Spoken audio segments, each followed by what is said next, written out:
exactly. Hey, what's up, everybody? Here we go again. Episode 69 at face value. I'm Brian. I'm Lucas. And Will. Super pumped to have you back again for another week. We're here to give you more of our expert takes just to make sure that everybody knows that we do our best and that we're always right and that we nail it every week. So we just keep on All right. rolling. So, again, shout out to all the people that keep us in check every week. More great content, great comments from from the TikTok channel. So if you haven't gotten our TikTok channel yet, you should definitely check it out. We put some good videos, and people love to talk on there, so it's a good time. And when Will's feeling good, he likes to go give it back a little bit. So it's always a good time. But Come at anyway, me. Bill. Oh yeah. So we roll on. So as we do every other week, let's start with our hugs and hikes. So Lucas, you got a hug? Yeah, I'm going to give my hug to two teams. I'm going to give my hug to Kentucky and Mississippi State for ending a very long drought of SEC losses. They finally got their first wins. Been a long time coming. I'm sure Brandon Walker from Barstool Sports was really excited, even though he got his heart broke the week before. And Kentucky, both of those are just. I mean, Mississippi State's not a bad football team. Don't get me wrong. They had a good win earlier this year against Arizona State. They had Texas on the ropes. But Kentucky, man, that's a bad football team. They had no business beating Auburn, which led to the firing of Hugh Freeze. So if you lose to Kentucky, your head coach is probably getting fired. But they got their win. So hug to those two schools. Yeah, finishing out strong. It's like the Big 12 of how Kansas used to be. You can ask Yeah. Texas. You lose to Kansas, you're not keeping your job. So same for Kentucky. You lose Kentucky, it's not looking good. So, No.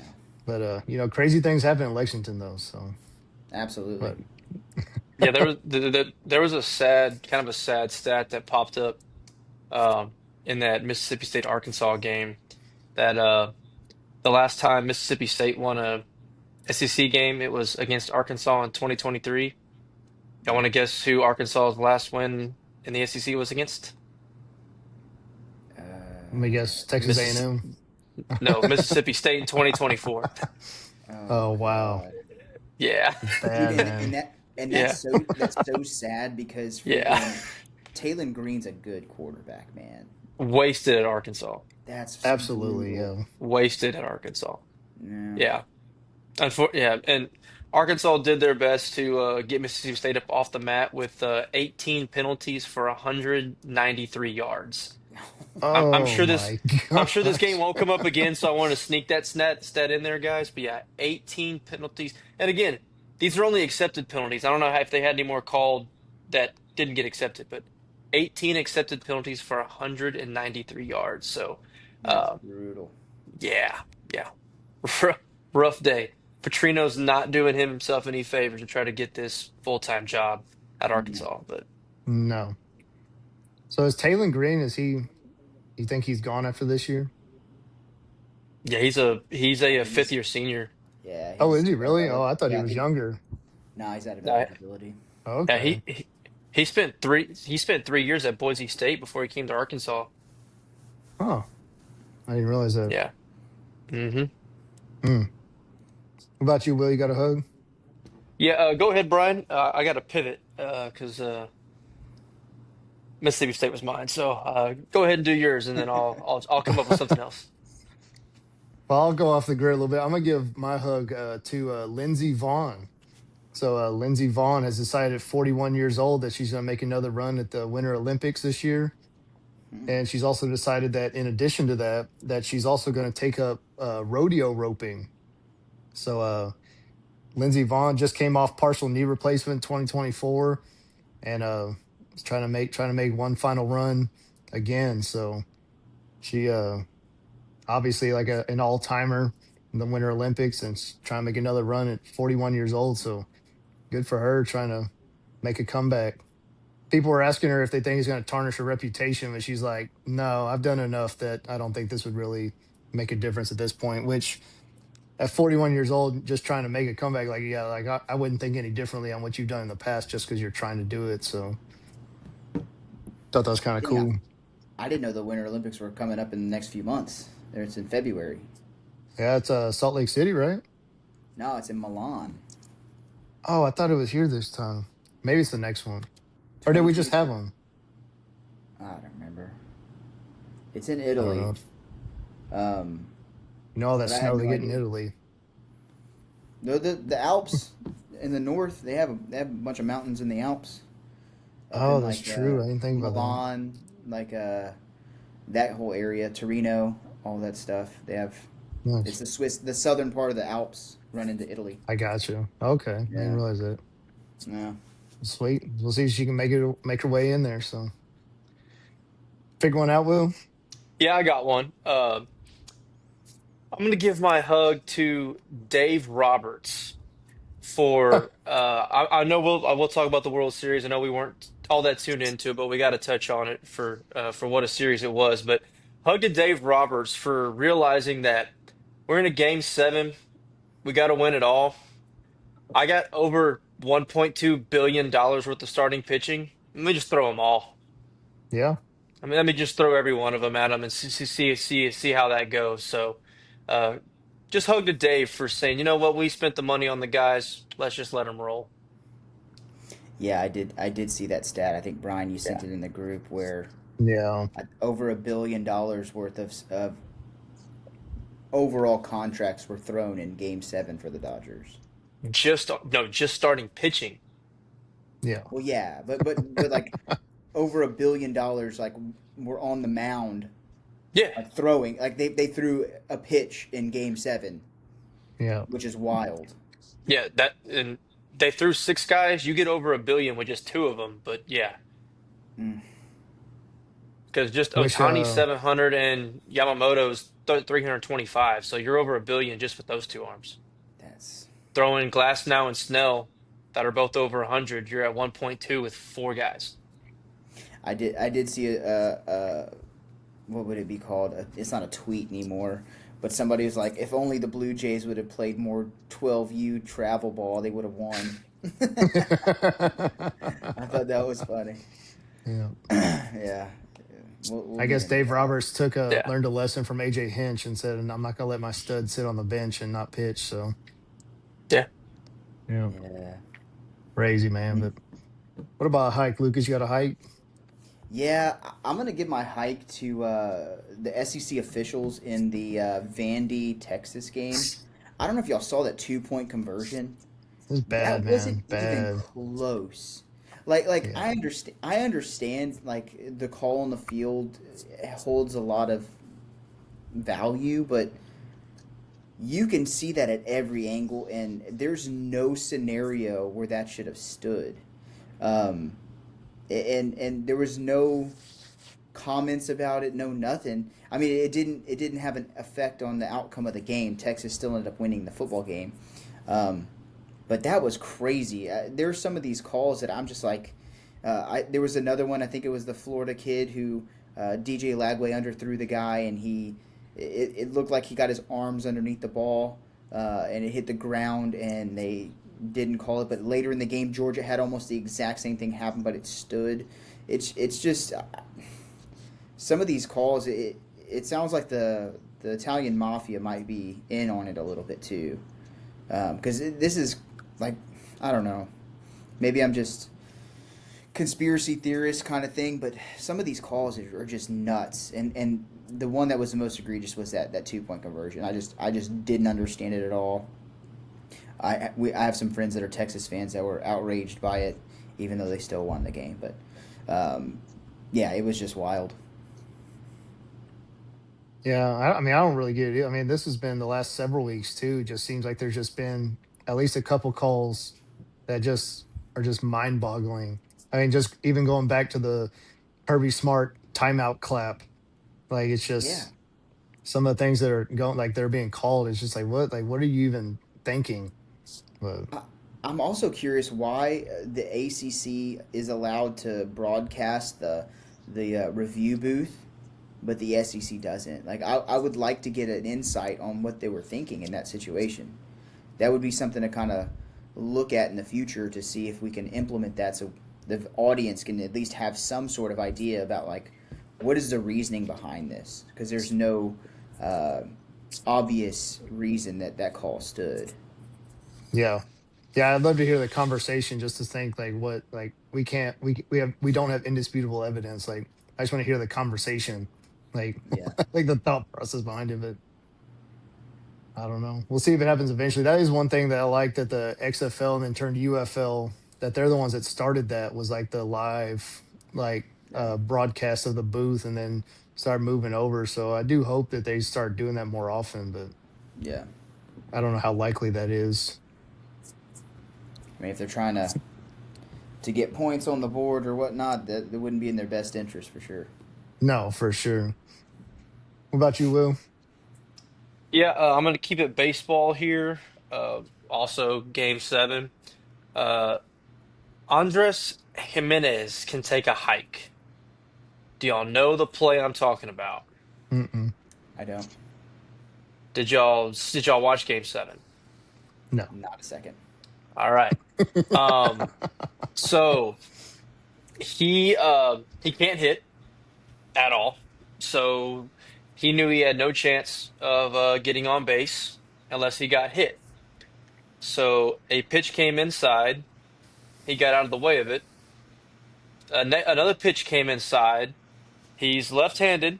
The ball comes up and in.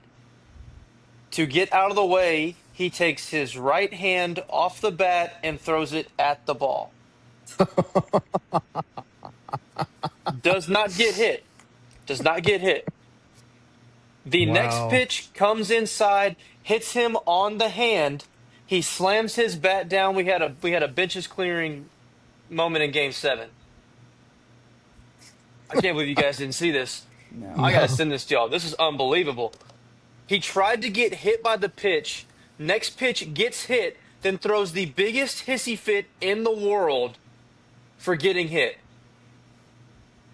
Yeah, that's wild, Oh, man. guys. Oh man. Oh, I I gotta send this. Then this was Yeah. unbelievable. This is Yeah. kind of losing its luster here a little bit. I thought it was gonna be a little bit of a passionate rant by all three of us for how egregious this was in baseball. But But they uh, cleared the benches for it. oh yeah, because I mean he threw a fit. I mean was pissed off that he got hit on the hand. While one pitch earlier he threw his hand at the ball. Mm. And then I don't remember the Dodgers pitcher, but I, yeah, it had to be in between Otani and Glass now. So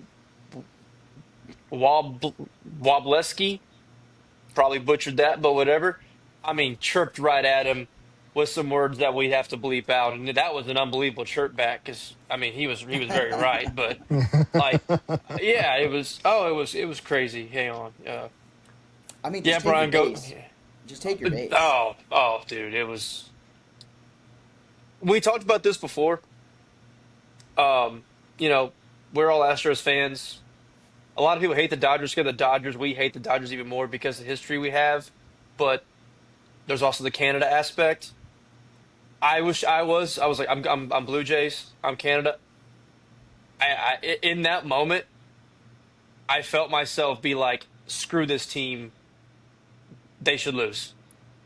That's Even wild. though I Yeah. liked everybody, the Blue Jays are very fun to cheer for. They have a lot of Yeah. guys I like. In that moment, that one play, that one guy, I was like, oh, they should lose by 20 for that. That is the most chicken shit thing I've ever seen in baseball. And there's a lot of bad things in baseball, but to try to purposely get hit and then complain about getting hit on the next pitch was just unbelievable. But Mm. Well, and I don't know if it was him, but I know there was another game in the series where there was a lefty for the Blue Jays. I think it was bases loaded and it was a 2-2 count with two outs, and the pitcher threw a slider inside and the guy ducked it, or like he like dodged it, and then he ended up striking out. Like it would have been a free run.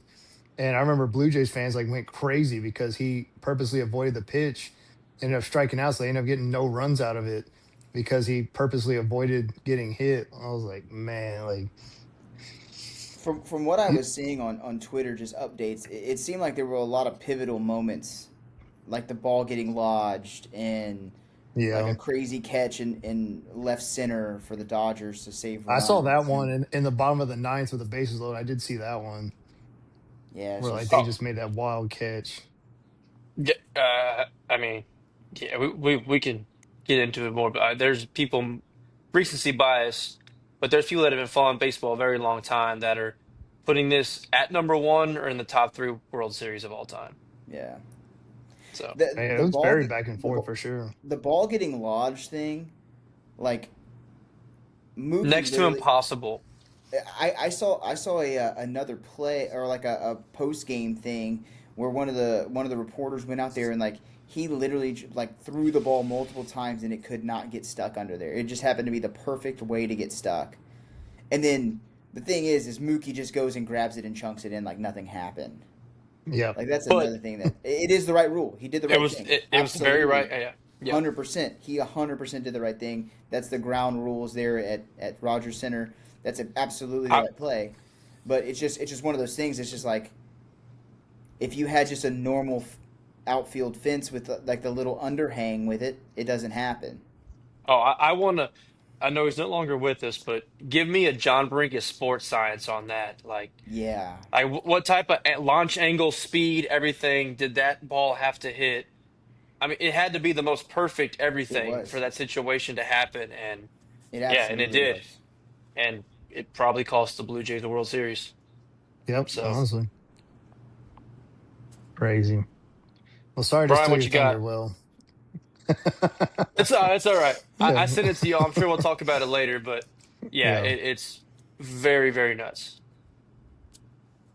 Well, my hike is I want pole enthusiasts in college football to take a hike. Like one of the biggest things, I wish that there was a way that we could petition. Like, what would it take for us to petition to where like there are no more polls prior to the college football playoff poll? Like, I mean, if you honestly think about it, I mean, obviously polls used to be a big deal. Back before there was even national championship games, it was who's ranked number one in the AP poll wins the national championship. In the BCS, who's ranked highest based on whatever metrics that they get to play in the national championship. But like now, like I don't understand any reasoning behind besides the clicks and the conversations of why there even need to be polls anymore before November 4th. Like it I mean honestly, like if you just if nobody has a single ranking right now and you just play the games and then because I mean the playoff committee, like they don't use the rankings to determine their top 12 teams. I mean, they use their record, strength schedule, head to head, conference championships won, and the performance against common opponents. I mean, that's the criteria they use, plus a couple other things. But I mean, if you want a true 12 teams, then let's just take all of their polls out of it and then let them determine, okay, these are our top 12 teams right now, or top 25 teams based on everything we've seen outside of all the other polls. So it just, to all the people that say, we're this or we're that, we're ranked wherever. Like it just makes no sense to me because those polls mean literally nothing until tomorrow when the first playoff poll comes out. And even after that, it's going to change significantly based on upcoming games that are coming. So it's just for whatever reason, like well, I get the reason. It's clicks and it's conversations and it's arguments and discussions but it just blows my mind like why we need to continue to have this many polls, the AP, the coaches, and everything else. But I don't know. That's my whole take. But Yeah, no, I agree. But if you think about it too, think about how excited we were before college football season started, and like we were just waiting for the season to kick off. We couldn't wait to talk about it. We just really there was nothing really to talk about yet. But I guarantee you, the day after the national championship, there's going to be a way too early 2026 poll. yeah, And that's going to be a thing. And rosters haven't even been really set yet, and all that stuff. And I mean, shoot, there probably won't even be head coaches at jobs yet at that point. Which, again, you mentioned it's more of a conversational thing.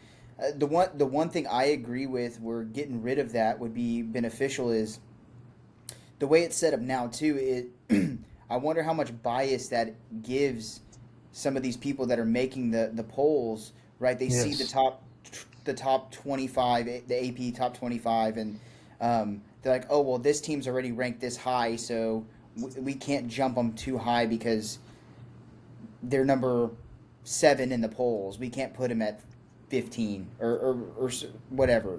Same thing with like climbing back, right? If you lose a game and you're so far back, how hard is it to climb back into the top 12? Well, obviously exactly. if you win your games, but if you start at 1 and lose and you only get knocked down to 8, Yeah. that's a lot easier and you're pretty much set into a playoff spot, and that would be the only thing that getting rid of it would do beneficially is kind of maybe get rid of some of that outside bias. But Yeah, there's really and that's what bias I'm in that saying. room Like, either way. if if you get rid of the bias and then you allow, like, you allow this committee, because I mean, based on how everything is, like, the rankings are probably going to be pretty close. I mean, just based on, the thought process. I mean, Maybe. like, there'll be some mix-ups here and there, but I mean, you're going to have pretty much the same top 12 teams most likely. Um, but like I said, I mean, Maybe. I do think that the polls take into account, or they account for some bias, just because the committee members have seen, okay, well, this team's been here all year, so they need to stay around here. But The committee I don't uses know. so many metrics and stuff, so like I think I mean tomorrow will give us a whole lot of clarity, of course, whenever the first one's released. One thing we do got to figure out is which daggum number are we going to use? Because I cannot stand on Saturday when a team pops up. Are they number 5 or are they number 8? Because Yeah, Yeah, I agree. it should be the college football playoff because that's the one that matters in the end of this. After tomorrow night, the AP and coaches poll, you had your first 9 weeks. You're irrelevant now. You don't matter whatsoever. But quit putting these games everywhere with these numbers. But I don't. We got to figure out. I mean, they should be using the college football playoff ranking because that's the one that matters. But then Yeah. you go look yeah. at your different apps and services and they don't match up. That drives me insane. I will say that much. Like if we're gonna have all these polls, figure out one. But again, like I just said, after tomorrow night, the AP and with the coaches polls irrelevant already anyway, and the AP poll really is. But like it means nothing after tomorrow. Because that's just like the ESPN FPI, for example. Like, I don't know if you've seen that. Like, that's completely different than everything else, right? They have Notre Hmm. Dame up to number 5. Uh, your Aggies of Texas A&M are sitting at 1, 2, 5, 6, 7, 8, 9. The Aggies are sitting at 9. Hmm. Utah is ahead of A&M and Texas, even though they got Hmm. the doors pretty much blown out for them at home to Texas Tech. Um, so again, they have Texas above Texas A&M. Like, that's again, I don't know what that's like a metric that they use somehow that a computer spits out numbers.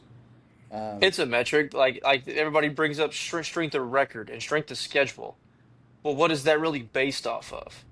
yeah, it's You based know, off of where like they're ranked in certain different polls. I would assume because again, at the beginning of the year, Clemson was the number 2 team in the nation, and LSU beat them. That looked really good at the time. So I don't know.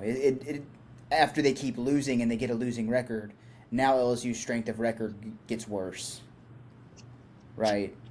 Because they have a losing record. That's just yeah. But the Because I mean, difference like, but the difference between the AP poll and the FPI are wildly different. because look at, like, Notre Dame, like, their two losses. I mean, technically, if you look at it, they lost to a top 15 team at the time, who was A&M, and then they lost to a top 5 team in Miami. Now we've seen what happens to Miami. They've dipped significantly. So I mean, say they continue to dip and they go out. I mean, Notre Dame's only got one significant loss right now. And then what are their wins? I mean, they don't have wins against big programs right now. I mean, USC would be the highest contender, I would think. But Yeah. I mean, Like right now, the FPI has LSU as 21. LSU is not the 21st best team in the country. I'm sorry. no, Like, I love LSU, but they're not. They're not a top 25 team. They just aren't. but the FPI for some reason likes him. I don't know. It's really weird. Yeah, I don't understand the metrics, but I don't know. That's what they do. They Good just news. keep us guessing. So We don't have to understand them, guys, because was it 10, 12 person panel will put it all together for us and tell us who gets to go tomorrow. So It's we yeah, don't true. have to understand them. a bunch of old men are going to tell us how we should think after today. So A bunch of old ADs, yeah, like Yeah, athletic directors. and we're talking Like, we're talking about bias in the AP polls. There's like ADs from Michigan and like all these schools. Like there's gonna be bias in all of it, which is why I think again, going back to my point from the beginning of the season, I think 24 teams would be phenomenal because the Mhm. bias is set aside. And this season of all seasons, man, I think a 24 team playoff like it would be awesome, where there's parity across the board, other than Ohio Then your State. 3 team losses can get in. Well, yes, three lost teams would get in, but that's okay. Yeah, to a certain extent, but then you reward teams for not winning games that they should have won, and But if there's you more muddy parity the across water the too board, much. That happens. That is true, but like then you have the teams. But okay, for example, I'm not saying let's just play devil's advocate. I'm not saying this is going to happen at all because I don't trust LSU. I don't believe in them. But if they go out and they beat Alabama, they beat Arkansas, they beat Western Kentucky, and they go on the road and beat OU, and they have three losses, they have some pretty nice wins in there. Like there are nice wins in that schedule. If Alabama's getting in at number 5 and they go in and win, like that's a good win for LSU. That I think LSU can compete in a 2014 playoff if they can go on the road and beat Alabama. I don't think it's going to happen. Mark the tape. I don't think that's going to happen. I think LSU gets smoked by Alabama. But if that scenario plays out and they do that, and they have some marquee wins, but they have three losses against Ole Miss on the road, Vandy on the road, and Texas A&M at home, like I think there's no harm, no foul in that. yeah. Like if there's parity across the board, like that can happen. I don't know, but we're This is probably this is all we're me. This is all just me. we're gonna have this conversation in a little bit, or we can have it now. But Texas, there's talks that if Texas beats one of Georgia or Texas A&M, people are saying they're going to get into a 12-team playoff possibly. I mean, Zero there's chance. there isn't zero. Zero. There isn't There's zero. not because the ACC and Big 12 could screw it up, and Exactly. no, and Texas should be the biggest fan of whoever Notre Dame plays the rest of the season. Because For sure. and not just Texas, a lot of teams should be cheering for whoever Notre Dame's opponents are every weekend. Because they are holding a coveted spot from somebody right now. Yes. But Yeah. but, but if certain teams lose and there's 10 teams sitting here vying at 9 or 8 and or 7 and 3, what would it be? 9 and 3? 9-3. Nine if there are 10 teams vying at 9 and 3, Texas probably is the one that gets in Man, for the there's last you. spot. That can So many happen. teams have to lose though. For sure. Absolutely. Virginia's got to lose one more time. Georgia Tech has to lose again. Tech has to lose again. BYU's got to lose twice. And I all mean, that can happen it is what I'm can, but saying. Louisville has to lose again. Louisville's only got one loss, two loss. I think it's one. Louisville seven. Louisville's got to lose again, and that next loss cannot come in a conference title game. This all has to be Yeah. in regular season. Because if a team is getting to their conference title with one loss, and the second loss comes in a close game, we only have 1 year of experience with this. But if last year is the precedent moving forward, they didn't punish SMU. You know, Oh yeah. and they've said they're not going to They're punish teams in not. the conference title game. Like you can only gain in a conference title. Again, we've only had 1 year, and we haven't had it in a year where. Well, I guess we did have a big brand last year like Alabama that they could have snuck in Yeah. there, and a lot of people thought they might, But and they didn't do it. they So had three losses. But that's the argument we're having right Oh, now, though. absolutely. I don't think they're going to put in a three-loss team over a two-loss team. I don't think that's going to happen. What I'm No, saying is there are scenarios that can play out where there's one spot remaining, and there's no other one or two-loss teams available, and that's where I don't think there is this year. I mean, I think there's that absolutely a scenario like BYU. I think if they lose two, I don't know.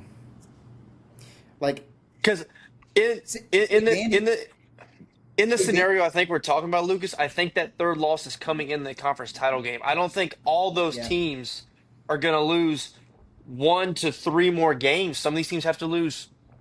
Well, no, everybody. Well, no, BYU have to lose 3 games before the conference title for this to be a BYU does case. for sure. yeah, That's a lot of losing when you're talking about 4 games left in a season. And I rolled off 7 teams here have to lose 1 to 3 more games. I can't imagine. That's a lot of dominoes to fall. Yeah, I yeah, mean Statistically, it can happen, but that would be a statistical anomaly if it does. BYU could potentially lose their next three. They have Texas Tech, TCU, and Cincinnati. They could absolutely lose all three of those games. Like that can happen. It might Oh, not. TCU, yeah, yeah. They have to go to Tech, to Cincinnati, and then they play TCU at home. That's going to be the big game because they're not going to lose to Central Florida at home. No, I mean, just I Well, can't all I'm saying, imagine all of these teams losing that many more games. but But there's a lot of two loss teams in there, man. All they need to lose is one more game. Like there are a lot of two loss teams in that scenario. Like Notre Dame's one of them, Utah's one of them, yeah. USC's one of them, Miami's one of them, uh, OU's one of them, Vandy, Mizzou, Michigan, two, Iowa. Like all three, those can potentially easily lose one more game. 4. Okay, so the the big four that have the one loss are Georgia Tech, Louisville, Virginia. No, the big five, Texas Tech and BYU. It would take, I mean, I'm not even factoring in Big Ten and SEC here, but Yeah, you know, I mean, there's some arguments you could be made in a couple of those there, but for all for all those teams to have to lose 2 or 3, because those are all one-loss teams or yeah, undefeated in BYU, they would all have to lose two yeah, or 3 more games to where everybody's 9-3 prior to conference title games. yeah. That's a lot of losing for teams that have been good for this long into a season. Yeah. It's fair. That's But absolutely it fair. can happen. But Yeah, I would be very surprised if we reached a point where the 11th spot, because the 12th spot's obviously going to group of five, if the 11th spot is only choosing between, say, 4 to 6 3-loss teams, I'd be very surprised. yes, but my point, like this year is the one year, is because of all the craziness and parity that we're seeing across the board. Like that can, I feel like this year of all years would be that case. But I agree. If Texas has three losses, I think they've already set the precedent that they're not going to jump a two-loss team, even though some of the two-loss teams, granted, their schedule isn't as brutal by any means, but that's how it shakes. And I mean, to their point, to the Texas fans' point, like playing Ohio State at the beginning of the year is stupid. Like, because if they don't play Ohio State, say they play Kennesaw State instead of Ohio State, they're a one loss team, and they're definitely a top 10 team then, maybe a Yeah. top 5 team. Yeah. So cancel all the big games. I mean, if they're not mandating it across the country, why even do it? Yep. Yeah. If you're not gonna make everybody play a game like that, because the Big Ten's gonna keep skirting it. Yeah, it's just I don't know. It'll be interesting to see what the committee says, and where they put everybody tomorrow night. It's gonna be fun. Well, that was a tangent off of your hike. Yeah. Well, well, Well, well that was that's Hugs good. and Heights. Yeah. 35 minutes in, we finished our That's opening 10-minute segment. all the time we have for today. So. Yeah. God. Uh, And that's well, why let's we jump love in. college football, man. That's why we love college Exactly. football. I know. I And don't that's know why why they we have talk about polls. anything else. That's why they have polls, That's dude. why they have Yeah, that, polls. yeah, back to the hike. Uh, Oh man, fun times. Well, let's cover some baseball real quick. Let's go into the World Yeah. Series. So, as Will's been alluding to previously, absolute crazy series. I didn't watch any of it. Heard it was great. Mhm. LA versus Canada. Big time series came down to the 11th inning of Game Seven. Dodgers found a way to pull it off. Back to back World Series championships for the first time since the 2000 Yankees, which I think that's like the craziest stat is the fact that it's been that long without a back to back. I mean, just shows how quickly stuff can change in baseball. But but yeah, I mean, it kind of came down to what we said is the Dodgers were inevitable and they found a way to pull it out. So I know in Game Seven, I know we talked about it a little bit, but I know the biggest play I saw was the catch in the bottom of the ninth where bases were loaded. Blue Jays looked like they had a chance to walk it off and made an absolutely crazy catch to go into extras, and then obviously it shifted gears from there. But tried yeah, I to mean, kill his teammate. yeah, he did. That's why they say that's why they teach you in youth baseball. You gotta talk. You gotta call the ball. So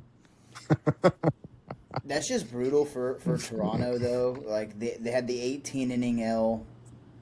They had a game 7 extra inning L. Like just so close. You know what I mean? yeah, So close.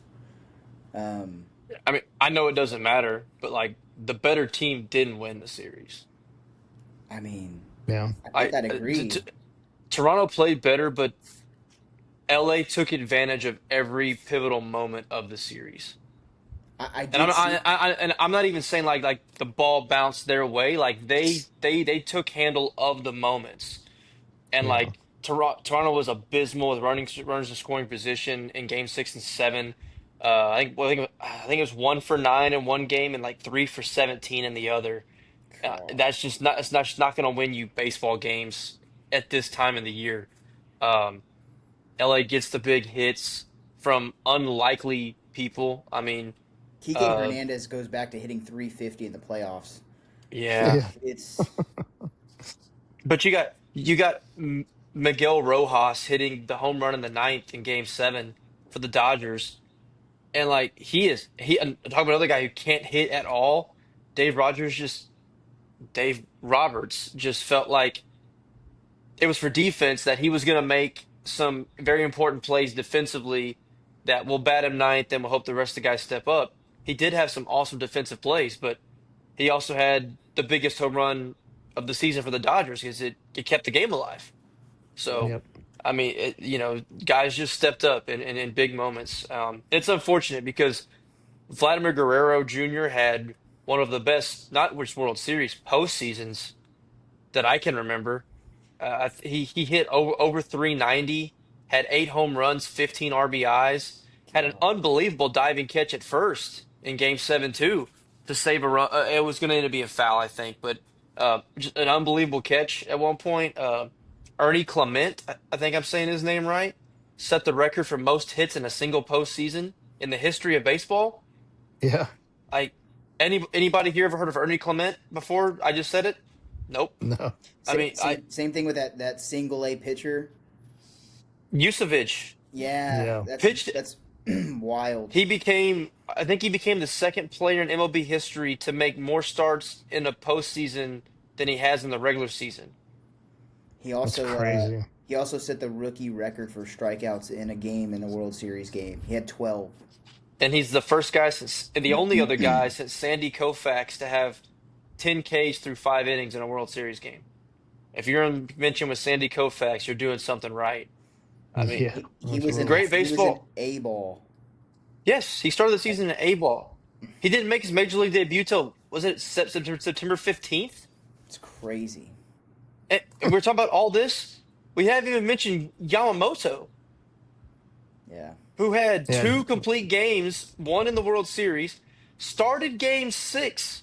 through 6 innings, through 96 pitches, and then closed Game 7 for 2.2 innings in a year, in a time where the starters get yanked before 3 innings more times than not in postseason, and this guy just has a robotic arm apparently. I Yeah. mean, just yeah. I mean, again, I said it a while ago.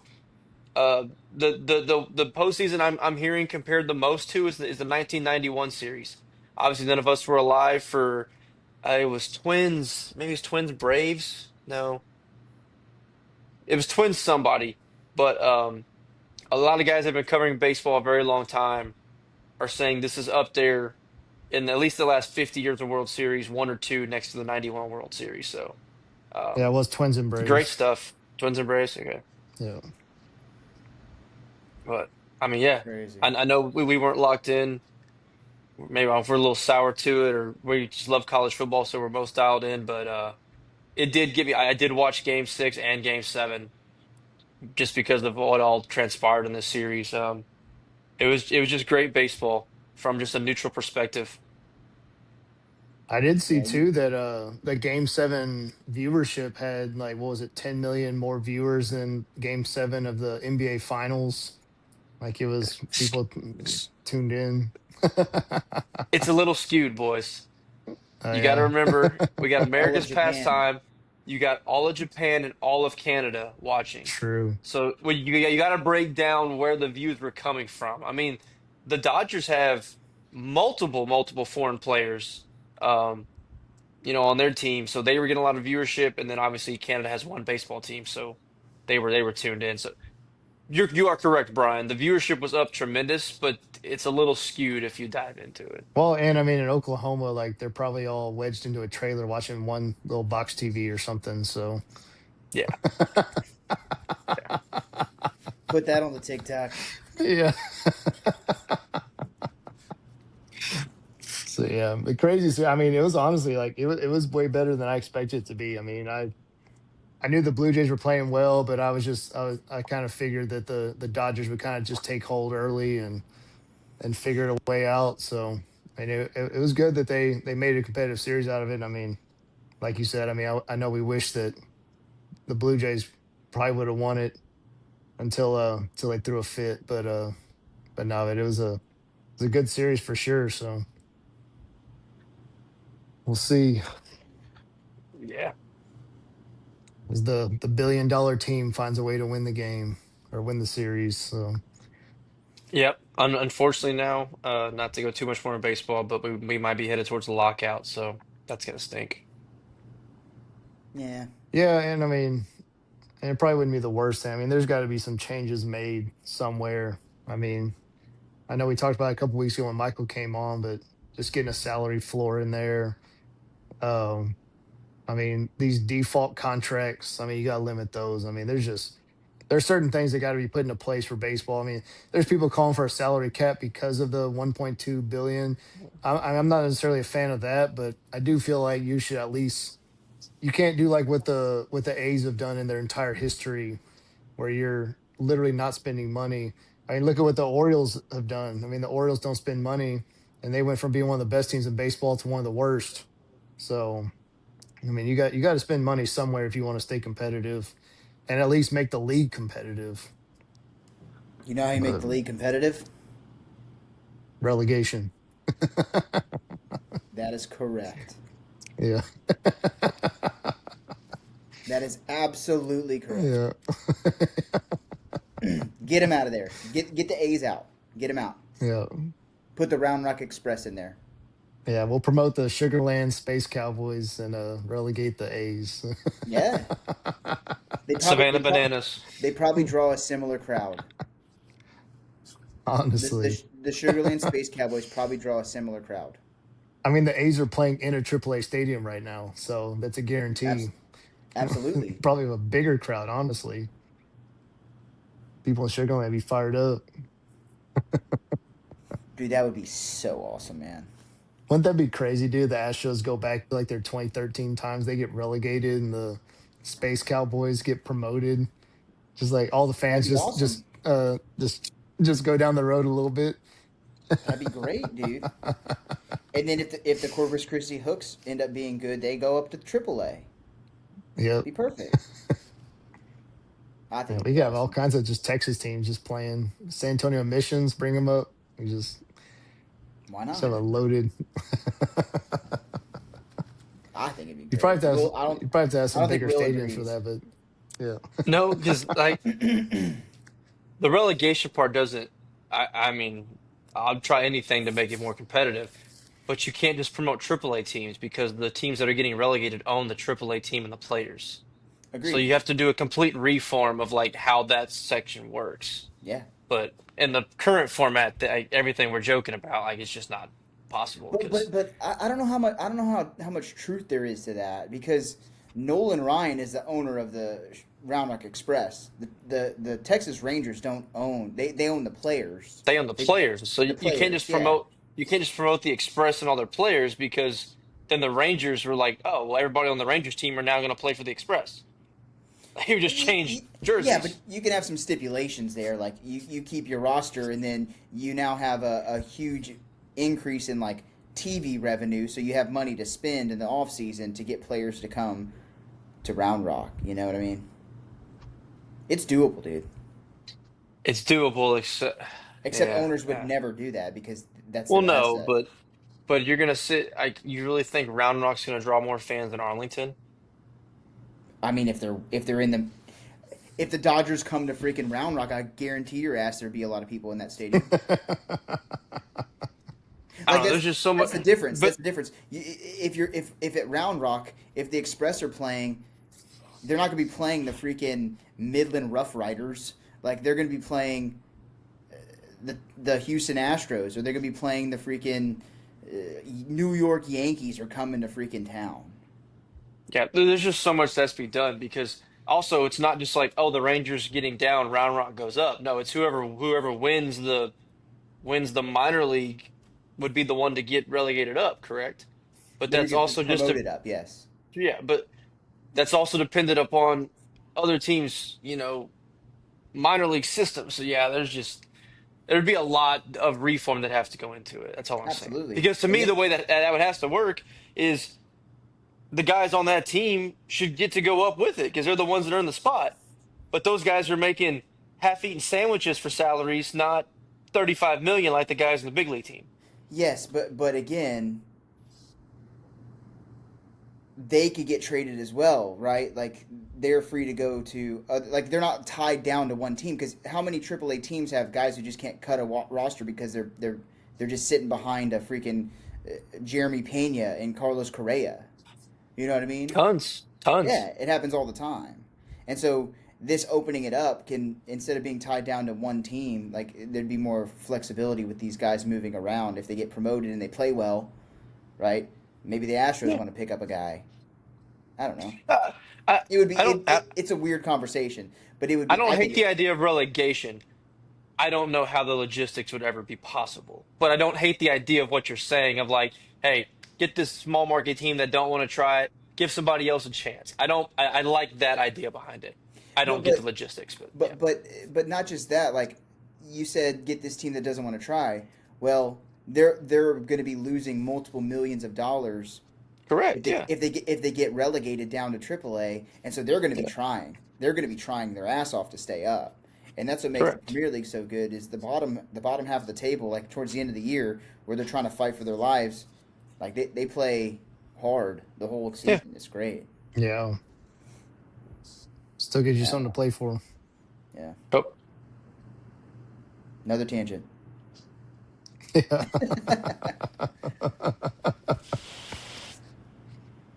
That's why it's fun. People should watch our podcast, but whatever. Yeah, They just yeah, they want to talk should. mess on TikTok. Yeah. Um, well, just to touch on the NFL real quick. I don't know if y'all watched any of it this week. Um, One of the crazy games. So the Bears and Bengals were playing. Bears were down 42-40 with 25 seconds left, and throw a crossing route trying to get a field goal to win. And they throw to Komet over the middle, and he bounces off two Loveland. guys. Loveland. It Was that wasn't even Loveland? Komet. Oh, It okay. was Loveland. So it's Loveland. He catches the ball, and the Browns decide they didn't want to tackle him. He rolls off, and he ends up running another 30 yards for a touchdown. And so the Bears end up winning 47-42 with 18 seconds left in a crazy game. So little excitement in the NFL. And the Bengals were Not exciting right now. down Yeah. coming into that. Like they were down what 14 for Yeah. before they made a ferocious comeback. The Bengals took the lead with 50 seconds to go. Yep. Flacco threw for 470. He's 41 or 40. He's old. He threw for 470. Yeah, I it's bet the crazy. Browns could use a guy like that. Yeah. Yeah. Yeah, I Um, think they could. I want to touch on the NFL a little bit. Why does Dallas have a red stripe on their helmets? It's like a patriotic thing, like the red, white, and blue. Oh, okay. Yeah. That's my NFL contribution this week. Well, that's about the Yeah, only I don't have contribution that the anything. Cowboys have made today as well. So I don't have anything. Stroud tried they tried to kill CJ Stroud, so our season's Oh, over. speaking of that, I did see Jaden Daniels' injury. That looked brutal. Yeah, yeah. It's dude, actually sounding more optimistic, so yeah. Yeah, but like it my looked whole thing awful. on that is why is he still playing in that game? Like that's what I don't understand. Like I Yeah, mean, you're down that big, that late into the game. I mean, I get you want to stay competitive, whatever, but I mean, like I don't see any reason why he's still playing at that point. I mean, because I mean that's the what you're going to get out of it is something like that. I mean, it's just I know it's kind of a back and forth how people feel about that, but when and that's why starters get pulled that late in games. Like when you're down big like that, it's what benefit are you really going to get out of that? I mean, it was what 38-7 when he went out. So I mean, and there was like what I think 4.5 minutes left. I mean, what are you going to get out of that game at that point to where you know you're going to get anything out of it other than an injury like that? But I don't Yeah. know. the only thing I could think of is like uh, contracts. The way they're written in the NFL, there's bonuses when you reach certain Incentives, yeah. milestones, incentive based contracts where you throw for a certain number of yards. The player might not Or want to you have come to out. play so many percentage of snaps, and he's Yep. already missed 2 games. Yeah.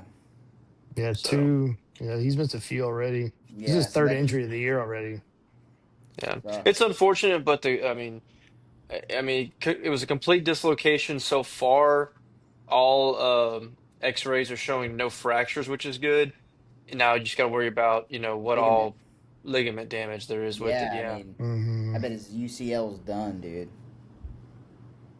Yeah. It was Yeah, I his mean, if left there's elbow at any, least. it's So his left elbow, Yeah. so that's For the sure. if there's any consolation to anything, it's not the throwing arm, but yeah, you hate to, I mean, I hate all injuries, but there was a bunch of them. A lot of ACLs again this weekend. Not even like big. I mean, well, Tucker Kraft for the Packers, he's torn having an ACL. amazing Yeah. tight end year, torn ACL. I mean, I don't know. You hate all injuries, but Yeah. yeah, when it happens to the big names, of course they stand out more. But yeah, I Yeah. don't know. Jaden Daniels is looking like he's on an RG3 trajectory right now, where it's just great rookie season and then just get plagued by injuries. But I don't know. We'll see. He's just so. I mean, he's a smaller quarterback too, so I feel like that doesn't benefit him either. Which I mean, I say that, but I mean, Kyler Murray's been able to survive this long.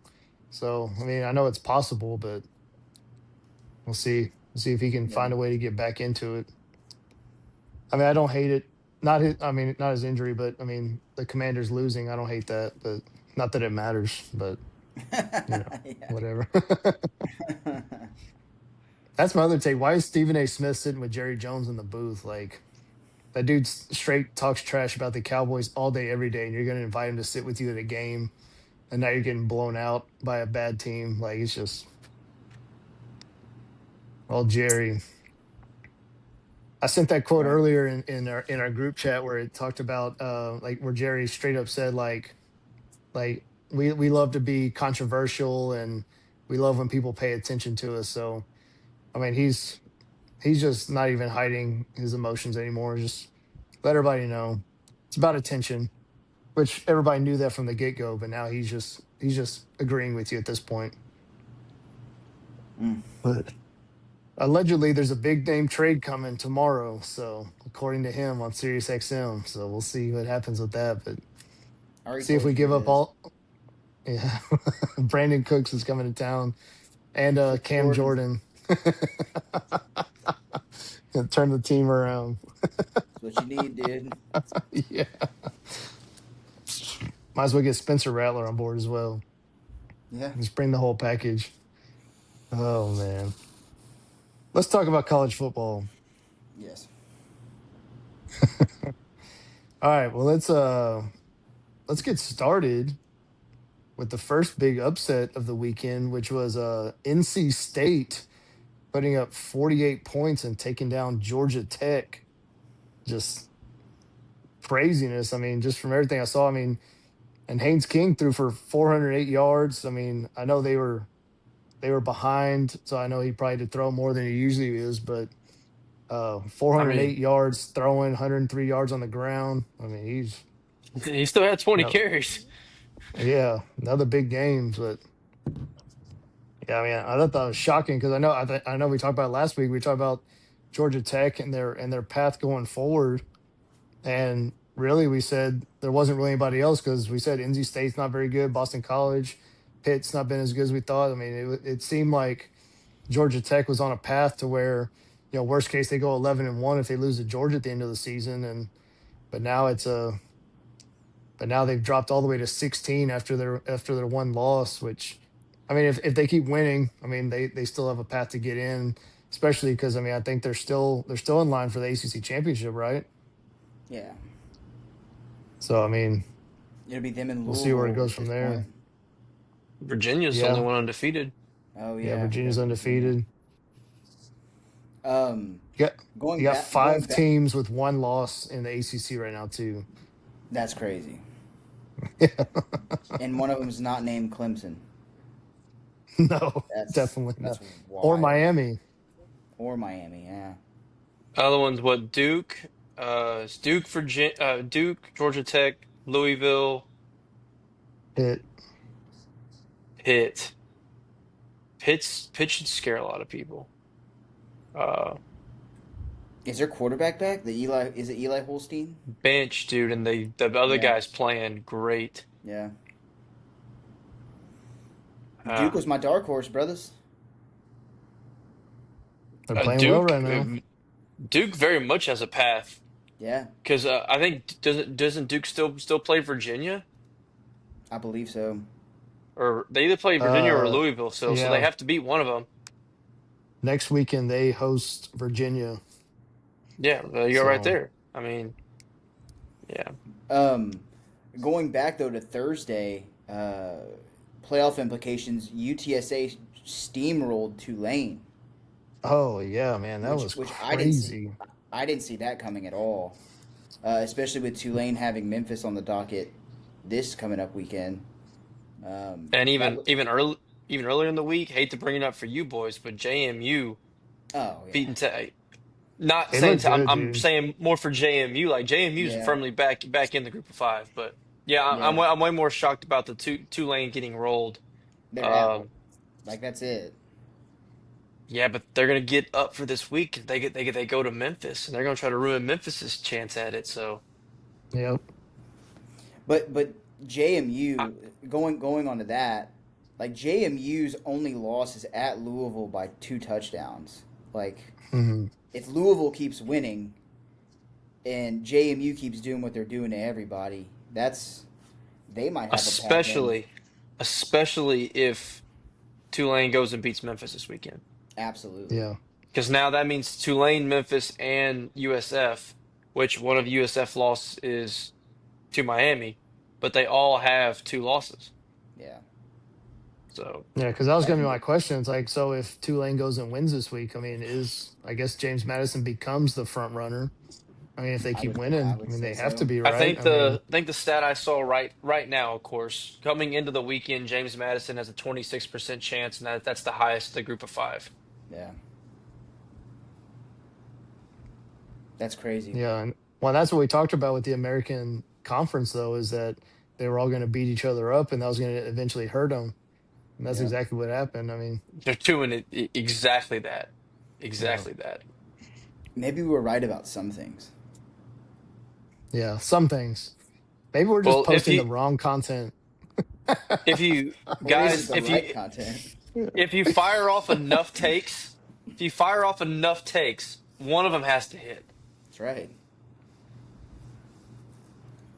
Yeah, because it wasn't Utah beating Tech, and it wasn't Cincy beating Utah. So You know, Yeah, all them SOBs also forgot I took him as my dark horse. Like I did respect Utah at the beginning of the year. yeah. I Oh think I took well. him as my winner. You did take him as your winner. Like I know y'all got a bunch of built up frustration over there in Mormon country, but I mean, damn, take it easy. Yeah. The Utah. What is McAfee call them?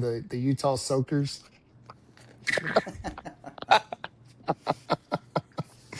Oh I man. mean, dang,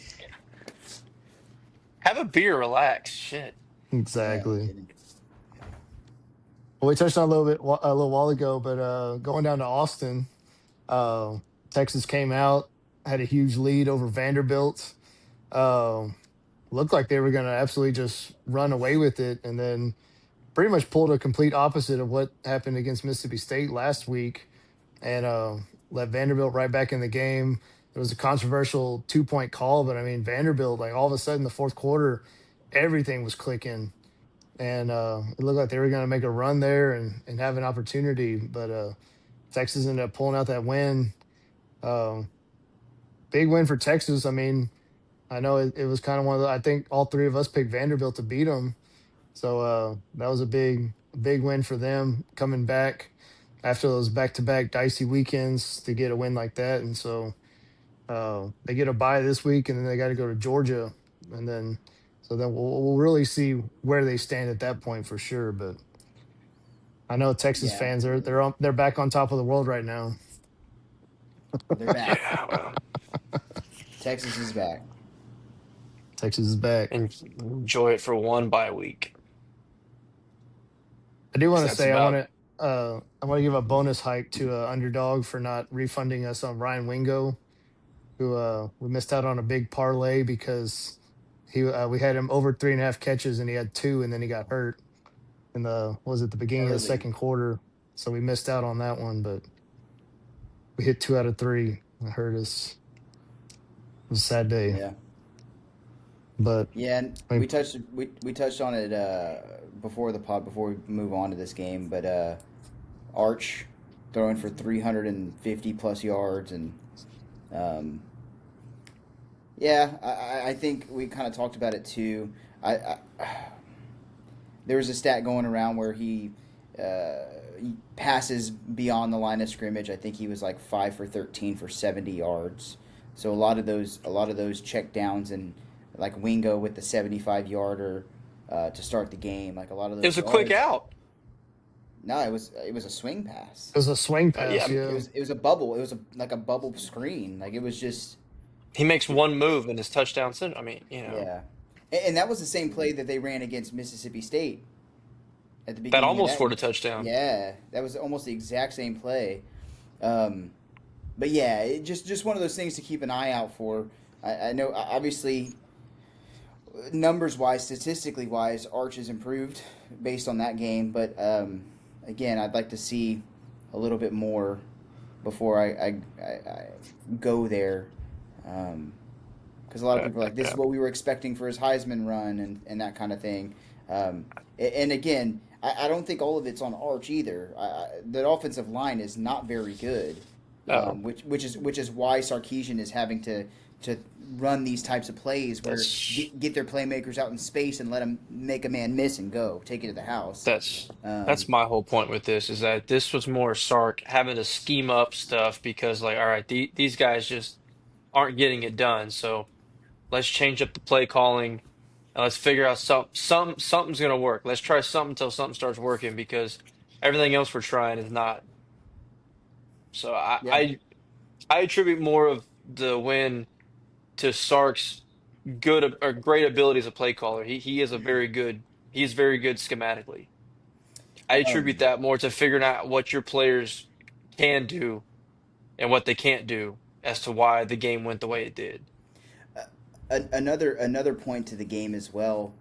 We talked about, especially at the beginning of the season. I had Texas in the SEC championship game against LSU, but the reason I had them there was because of their defense. This is back to back weeks they've given up 30 plus points against Yep. offenses that typically don't score a ton of points. I mean, I guess Mississippi State has scored some, um, but Vandy's a control the clock, keep the ball out of your offense's hands kind of offense. But it seemed like whenever they were running and gunning, they were able to kind of find holes in zones and make it work. So that's something to keep an eye on as well. Yeah, Well, and not to was make a that more of lot of Texas? well, we're probably about saying the same thing. Will it's a play not I to think we lose are. defense. That's Like the it's exact words coming Yeah, out of my mouth. Yep. yeah, but the but Mississippi State wasn't play to lose at all. no, for sure, yeah, no, for sure. But because I mean, if you You look at the talking about first in three the second quarters of the half? Vanderbilt game, I mean, like Vanderbilt couldn't do anything, and I then it didn't was that watch. fourth I didn't watch a quarter where, second. yeah, I didn't get to watch. I had to work. Um, I'm just yeah, basing this off of the scoreboard. yeah, Vandy put a 21 in the fourth quarter in exactly what Yeah, Brian said. It was yeah, more of they took their foot off the gas defensively and just sat back and let Pavia, hit all the easy stuff. Yeah. yeah. which I absolutely I hate. I've always been anti play not to lose. Like, I mean, whatever you're doing has been working the entire game. Why would you all of a sudden change the way that you approach it? Like, it makes no sense to me. Again, I didn't see a second of this game, but how many times does that happen where you play not to lose and you do all that stuff and then you do that for one drive and then the offense finally clicks and gets in a rhythm and then you go back to playing how you were and that just gave the offense kind of that rhythm I mean, to get into the look game. at I mean, it happened to Mississippi State last week. I Yeah, mean, absolutely, like, absolutely. Because I don't think eh, Mississippi State was playing to lose. I think they did at first, and then Texas got into a rhythm yeah, offensively but and figured it out. well, it's kind of like playing no doubles in baseball, right? Back Yeah, everybody up and I'll give up the single because I don't want to get beat over the top. Same thing in yeah, football. Guys don't want to get beat on the big play, so well, if they get 6 to 10 yard plays every time, well, they're going to chew up clock. But I agree with your point, Lucas. That gets everybody in a rhythm. That gets everybody's confidence up. And then when the defense gets tight buttholes now because the score's getting closer and the offense is clicking, that's when you lose. I mean, yeah, it's when you lose more times than not. And for some reason, most teams do it. yeah. yeah. Most teams It do it. always happens all the time. It's crazy, but And Texas sure did try. I know we said it, but before we got on here, but has an onside kick ever stayed in bounds for that long without being covered ever? dude, it just sat It there. probably Like, it wasn't was that long. sitting But on the it ground. felt like it was on the ground for a minute and a half, and Yeah, like it was just guys swimming at it, and nobody could recover the football. It was yeah, unbelievable. But yeah, yep. Crazy ending to the game though. So, but yeah, but Texas gets the win, and so they're back to number 13. So in the AP, we'll find out where they sit in the CFP tomorrow. But should be interesting moving forward. But again, you got to win games, and they still got two. I mean, really, the rest of their games are big. I mean, going to Arkansas. I mean, say what you want about Arkansas, but that's still a rivalry game. So I mean, you can't just pass that one up thinking about Texas A&M. So Arkansas always picks off one team a year, and they haven't yet. They're going to get somebody. The yeah, It offense is good enough to catch somebody. it'll be LSU. Sorry, Lucas. Yeah, Yeah, it could definitely be LSU, but yeah, yeah, uh, hey, I've already escaped. Both of you guys still have to go through that, but take it from me, the offense is talented enough to trip somebody up. That's So what I was gonna say. Defensively, they're atrocious. they're very bad. They're very Yeah, bad. But if your offense is not clicking, yeah, you could be playing from behind very fast at Arkansas. absolutely. Yep, for sure.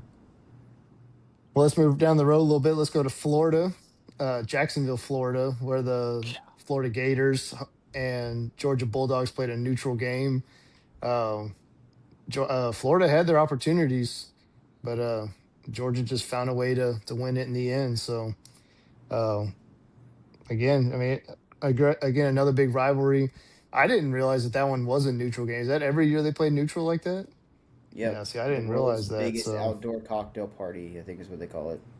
oh, that's right. I do think I remember you mentioned that before now. So, Yeah. uh, so yeah, but it's a big win for Georgia there. Florida keeps falling down, 3-5 now, 2-3 in conference. So, um, Georgia keeps sneaking by. We got to touch on that. Like they're sitting here coasting and playing with fire a lot. yeah, Um, they're doing just which enough. again, we talked about Texas and going to Georgia. Playing it at Georgia is different as well. Like Georgia's better at home, but they're sneaking by with these wins. Like the Ole Miss one. Um, I don't know. They go to I mean, Mississippi State this weekend. I would say just looking at their schedule in conference, they have one win by more than 10 points, and that was hosting Kentucky. Yeah. Every other game's been 10 or less. And really, I mean, all of them This one except for should Auburn have been a one score game. this one should have been 11. Like they took a knee on the True. one Yeah. to end the game. But that was But also because Florida went for it on like their own 20. that's true. So That's true. yeah, uh, it's just I think Florida. I think Georgia is still a good team. They Yeah. just we're worried about them because they're not the Georgia from a few years ago, which that's okay. They're allowed to. I mean, it's very hard to sustain. Saban set the standard of this excellent. It's very hard. It's extremely hard to do. That's why no one else has ever done it. Yeah. So people are like, oh, well, is Georgia? Well, Kirby had some of the best teams ever. He had one of the best stretches ever there with just consistently five-star guys that all panned out. So yeah, the defense has taken a step back. The offense doesn't have crazy good receivers like they had for a couple years. They don't have just a Pickens. a three down back, you know. So they're still a good team, but they're not the just Georgia that we had in the early 2020s. Todd So Gurley, all that. Yeah. yeah, so they're allowed to skim by some of these, but I still think they're talented. But yeah, they're not. They're just not The what Georgia we people are know. thought Georgia Yeah. was gonna just stay this consistent all the time. Like that's especially in the new era of football we live in. I don't think that's happening anymore. So uh, they're gonna be in dogfights. I mean, every SEC game is gonna be dogfight. But credit to them, you get a road win in the SEC is hard to achieve, and in a game that could have slipped you up, you came out with the win. And at the end of the day, that's all that matters in the column. Yeah.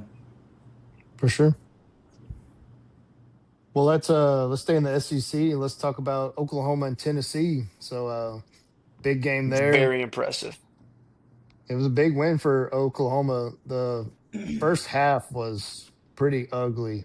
I mean, just like the way it was going, it was just defensive mindset. I mean, not a whole lot went I on, but then go ahead. no. If you did y'all watch that game, Tennessee beat them. dude? Tennessee in the first half dominated that football game. Like Yeah. Unbelievable. like they had, and Oklahoma's only score was a crazy like strip sack, take it to the house. Yeah. Like Tennessee would drive the length of the field and piss down their leg. Like they beat them by the third down conversion rate, yard edge, everything. Like Tennessee had Penalties. 3 to penalties. 11. Yeah. Tennessee had no business losing that football game. They absolutely dominated the first half. That should have been a 3 touchdown lead at half. Aguilar. Yeah. Well, they had that stretch in there where it was what like missed field goal, interception Yeah. that And that gave, was and that's when they the the kid with the shorts kicked 350 yarders. Yeah, and Yeah, that's so they another thing. went fumble, field goal, miss field goal, interception, interception. That was all Yeah, in succession.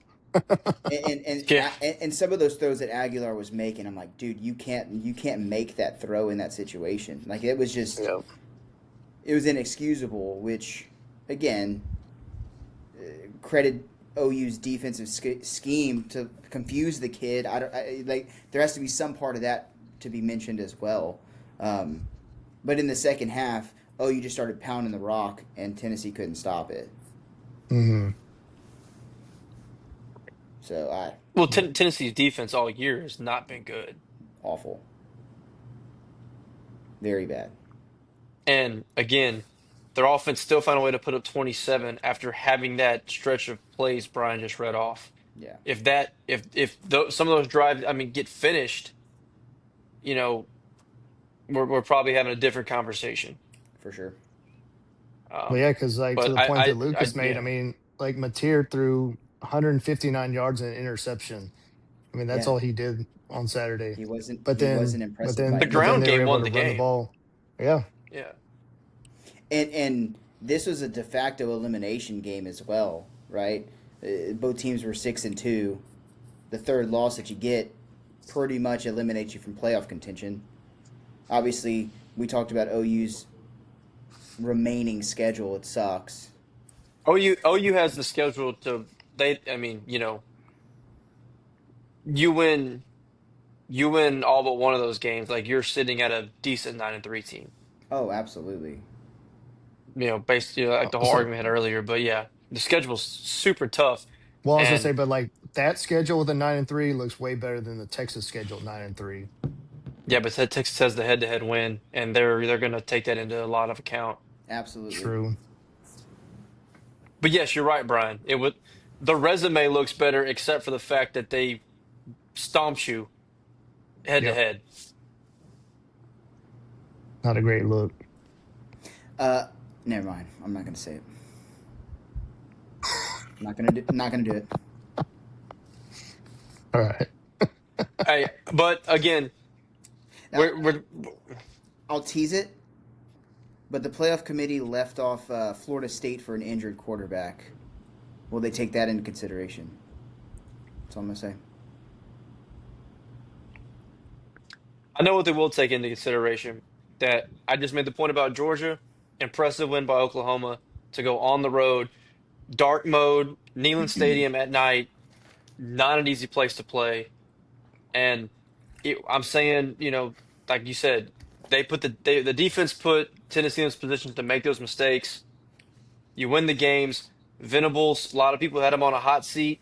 He could still end the year rough, but wins like this, he's not going to lose his job. I mean, this is a No. very, very impressive SEC win in a schedule. I guess they could still go 7-5, but in a schedule that they could have easily missed a bowl, he's managed it pretty well. Yeah. And I still think they can. I still think they can win two out of the next three and finish 9-3. And 9-3 Yeah, is an insane season with what they had to go up against. I for agree. sure. When you factor in your starting quarterback gets hurt in the middle of all that, so Because Florida had a similar schedule, and look where they're at. absolutely, absolutely. We were all talking about Florida, South Carolina, Oklahoma. They all have talented QBs. Which team is going to figure it out? They all have tough schedules, and you see which two of those have completely fallen off, and one is still hanging around. So Yeah. Well, let's roll over to the ACC where Miami falls flat on their face again and loses 26-20 in overtime to SMU. So another huge loss for Miami. I mean, I guess it's a conversation maybe, but I mean, is Cristobal feeling a little warm over there at this point? I mean, man, did you see how the game ended up playing out? I didn't see it. No. Did anybody see what happened?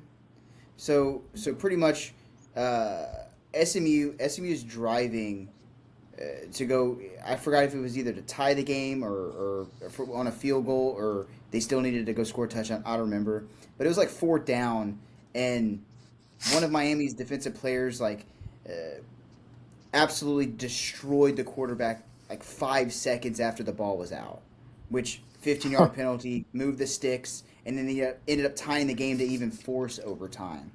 And Yeah. they were at like midfield. There was no field goal opportunity there at all. And Yeah. so that right there, I mean, can you say that might be on coaching? I don't know. The kid made a boneheaded play there.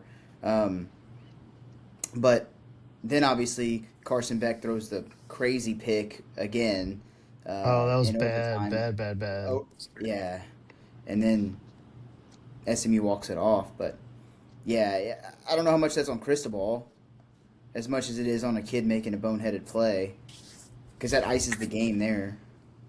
Yeah, Cristobal's true. gonna fall. Cristobal's gonna fall victim to narrative, and the narrative is he can't win in November because he just seems to always lose games in November. So like, Hmm.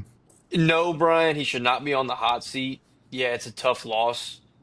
The answer to the question is no, but there will be enough rumblings of like, oh, well, they always fall apart at the end. He can't get it done. So you'll have the ones, but no, he should not be on the hot seat this season. Now you've developed a pattern about this. We'll have that conversation next year, but he shouldn't be on the hot seat this year. I mean, look at their schedule. I mean, they should go 10-2 still. I mean, they got Syracuse, Miami at home, or Syracuse and NC State at home. Then they go Virginia Tech and Pitt. I mean, Pitt could be tough trying to play for the ACC championship game potentially, but I mean, they still look like they're in Yeah, shape but to go 10-2. But if they find a way to lose, one of those games, I mean, then you go nine and but three after the expectations they had coming in. they're gonna go 10-2 without an appearance in their conference title game, seemingly, unless a lot of more dominoes fall in the ACC. And I made the comment earlier, everybody in the country, in that area is cheering against Notre Dame. They're the only team cheering for Notre Dame Yeah, Yeah, because because they they got need that Notre win. Dame to go 10-2. And that would be Yeah, the only feather in their cap they can hang anything on because nothing else on this schedule, especially with Florida State just completely falling apart, they have no other win to hang their hat on. And they don't have yep, any more coming because Syracuse is in free fall. NC State, big win, but still not a good football team. Virginia Tech, woof. I mean, Pitt would be a solid win to end the season, but like that's nothing. There's nothing else on this schedule helps them. So they need Notre Dame to go 10-2. yep. and Well, if actually, do they? I might be wrong because then that takes a spot away. They might actually need Notre Dame to lose, yeah, Yeah. it's which weird. hurts their resume but opens a spot. So I take everything back I just said. They actually need But him to lose. They but if do now that I brought that up. go ahead. No, I said I'm saying now that I brought that Yeah, up and just laid it all out in front of my face, they actually can't have them go 10-2 because that takes away a spot. but say that scenario plays shakes out and they're 10-2 with those losses. And this is the argument Texas fans are going to say. Like, if Texas is 9-3, is Miami worthy at 10-2 with their schedule over Texas, who's 9-3? I think the precedent was set last year, as we talked about. But Miami losing to SMU in the fashion that they did, and then losing to Virginia on the road, which it turns out might not be as bad as we thought, but still, I don't know. No, no, It's it. I mean this seriously, and this is not even this. Texas needs to go win at Georgia, and if they lose to A&M, that's okay. But like, it would look better to go get a road win at Georgia than it would to lose at Georgia and then get a home win against A&M. I think I Yeah. might be wrong about that, but if you're going to lose one of the two, I think it's more impressive to To go go on on the the road at road. Georgia than Yeah. to lose, especially if A&M's still undefeated at that time. Now, of course, you could call me homer or whatever, but in all honesty, I think that would look better in the committee's eyes than if you were to lose at Georgia and then win at home. Like, yes, it's still being a very impressive win. I'm not saying that not at all, but uh, you know, But say that happens, and now the committee has to decide between Miami, who's 10-2, and Texas, who's 9-3. That's I a mean, they'll be salivating because it's two very recognizable brands. So what a tough position to be in. yeah. It'll be interesting We'll see. if it comes down to that. Yeah. The whole Well, let's thing go to is our. there's so many Yeah. scenarios, so many For scenarios. sure. Yeah. Still a lot of football we played. Yeah. Well, while we're in the ACC though, I do think they've put themselves in a very tough position to get two teams in the playoff. You think? Yeah. I think so. I I don't think know. so. I don't.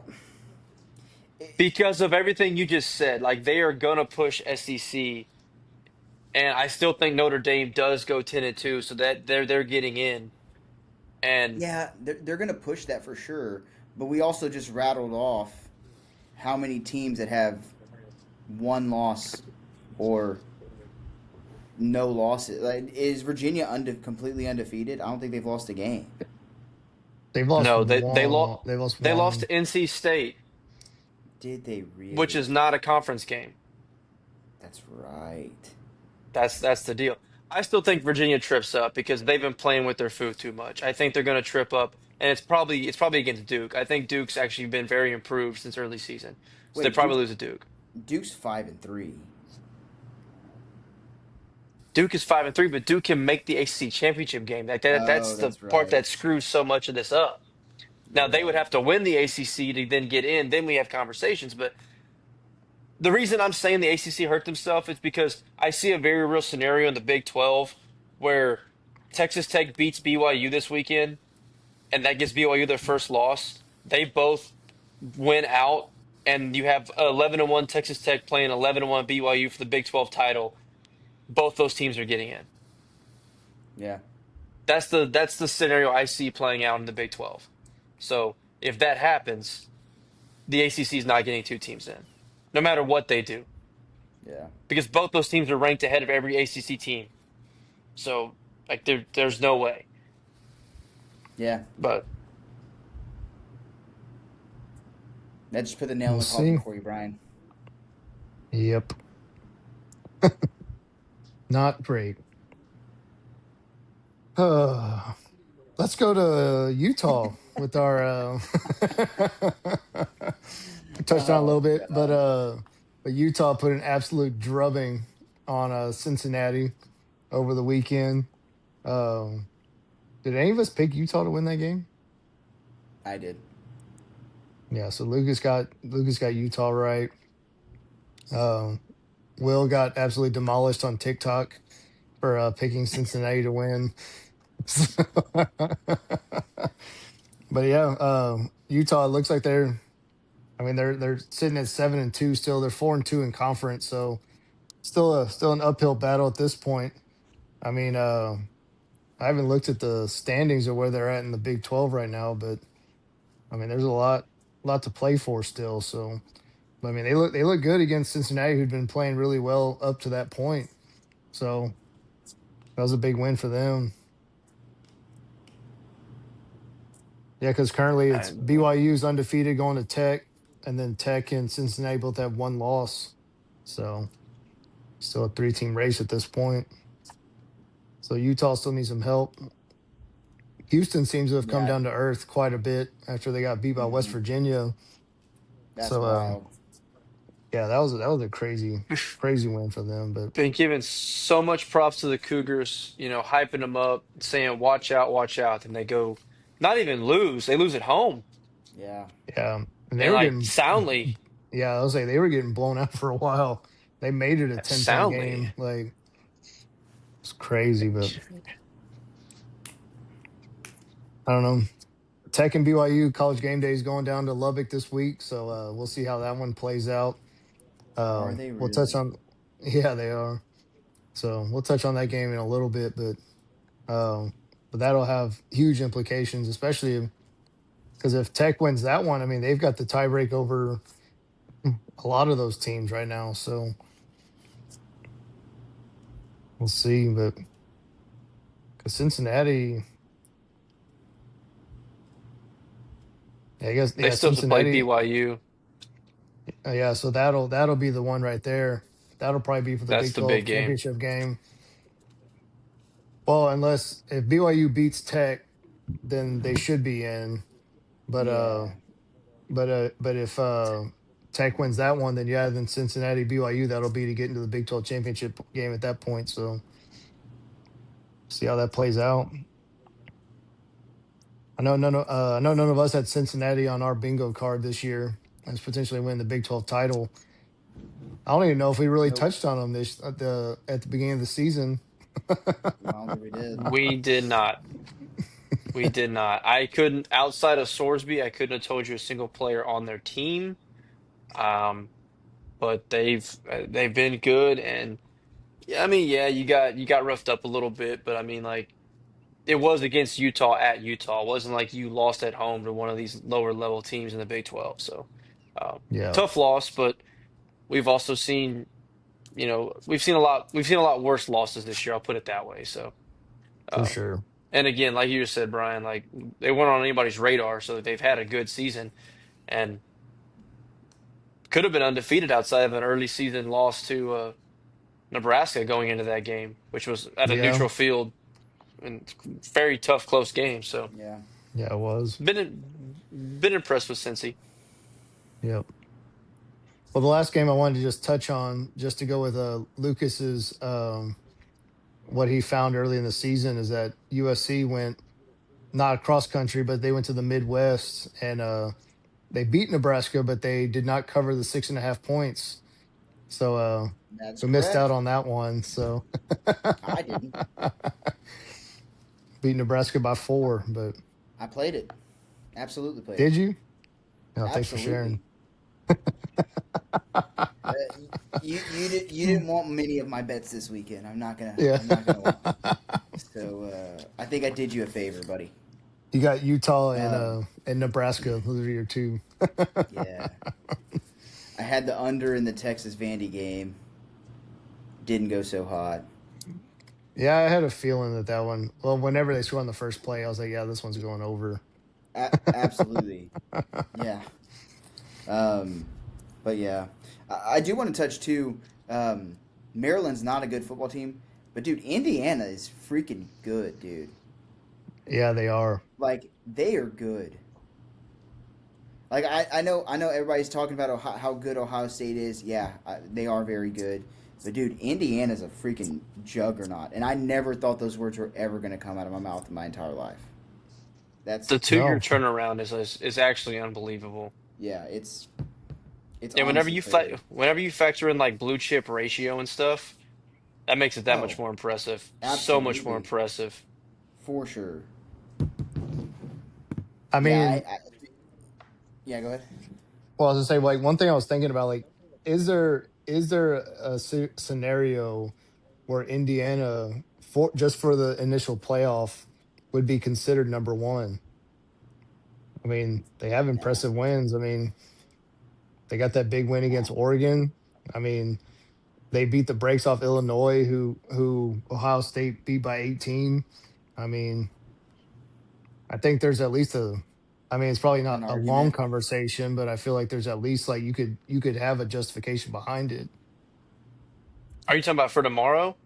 Yeah, like in the initial poll, like would there be any justification behind it? Absolutely. Because the CFP likes to go against the AP poll, especially in the first ranking. They like to mix something up. Because yes, it does matter, but it also doesn't matter because the only one that matters is after week 13 or 14, whatever that week is at that point. So they do like to mix it up to essentially make more talking points, like we talked about earlier, why Brian hates polls because they're only for talking points.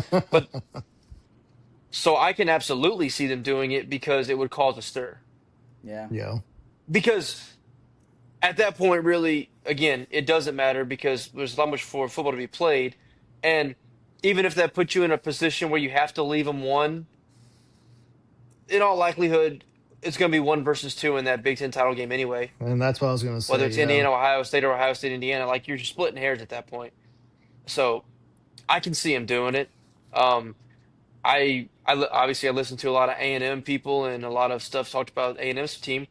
People are arguing for them as well because they have the number one strength of record and their strength of schedule is double digits higher than Indiana and Ohio State's.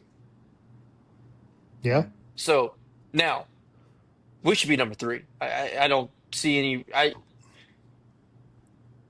You could even argue Alabama has better wins than A&M. So you could even argue me in the position where A&M's number four. We're no lower than that. We're no lower than that. But there is a scenario where any of those teams could be jumbled depending on what metrics and what they really focus on inside that meeting room tomorrow night. I think Indiana has the best win in the country, and I don't think it's that I close. agree with that. I don't think it's I that agree. close. I agree with that right now, but I also think Oregon might lose another game. So Maybe, maybe, but going on the road, dominating as much as they did in Eugene, winning by 10, they got double digit win over there. I mean, that's impressive, man. That's it is the best win. It's not by the metrics, which I don't always like the metrics. Sometimes I trust my eyes more. I agree with you. I think it is the best win. And to the point you made a while ago, outside they had a close game in Iowa. I was 6-2. yeah, It's not like Iowa is awful. I mean, they don't win pretty, but they never win pretty. You know, other than that, like they've beaten everybody else and beaten the brakes off of them. yeah, Like made teams physically quit playing football. yeah, and that's and to what Brian said earlier. That win against Illinois, man, it's hard to put up 63 points against FCS schools for some of these teams. Like, Killed their season, I think. Like Illinois just lost the will to live.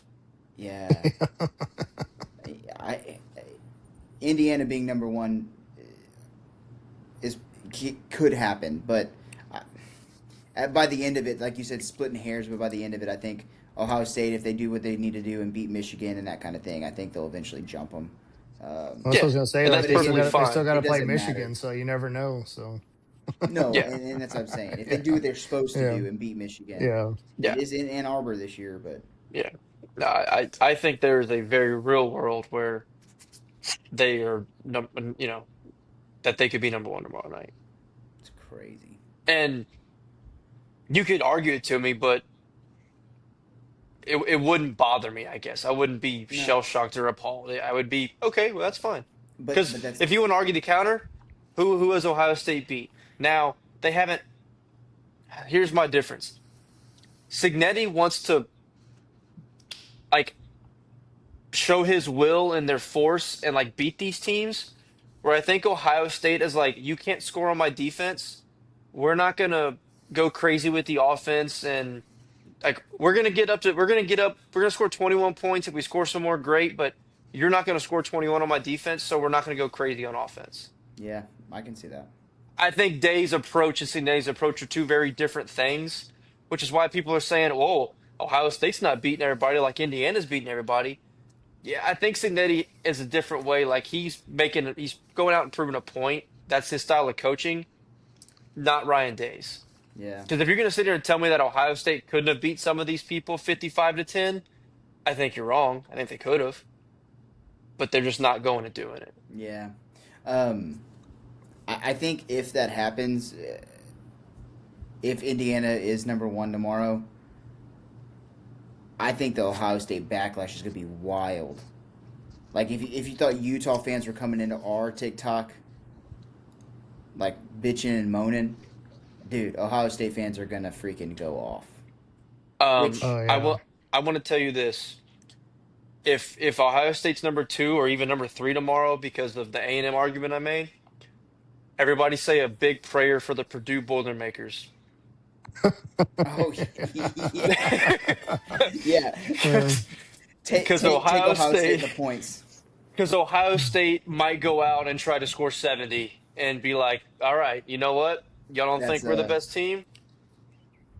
They yeah, might just go play some screw football and be like, hey, let me show you what we can do.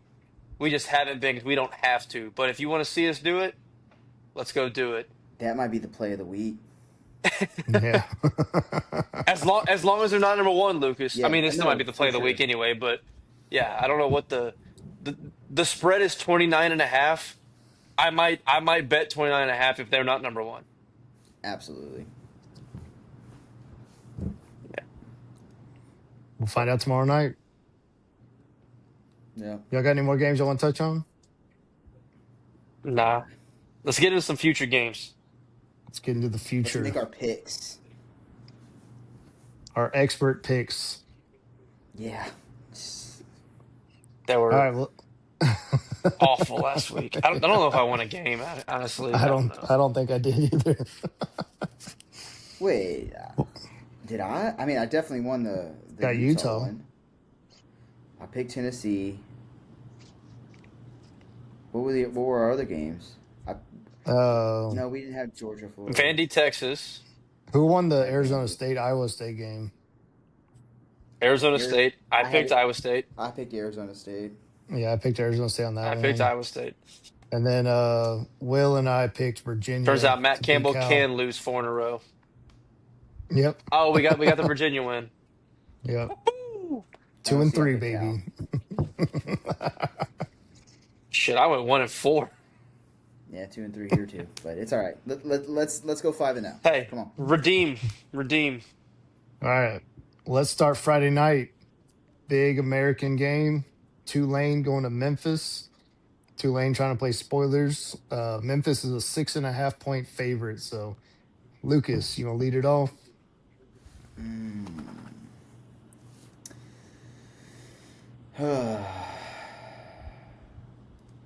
I think I'm gonna go Tulane in this one. Um, Memphis, they snuck by USF in that game. They needed a lot of things to go right to win that game. I'm wondering if Tulane was doing a little bit of a look ahead against UTSA. Their mind wasn't fully focused on the game. I think that embarrassment that they had against UTSA, they're going to take it out on Memphis and win the game. I'm going to go Tulane. All right. Will?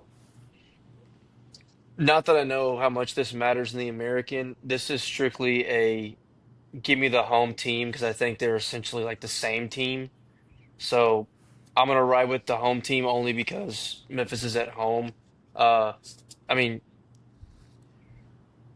both these coaches could be, but I'm almost for sure John Summerall's getting the job. I don't really know if the rest of these games matter. He's probably getting a power forward job next year. Where's his mind at? Is he still focused? Hey, they lost, or where's that focus start to change a little bit? He's having these other conversations.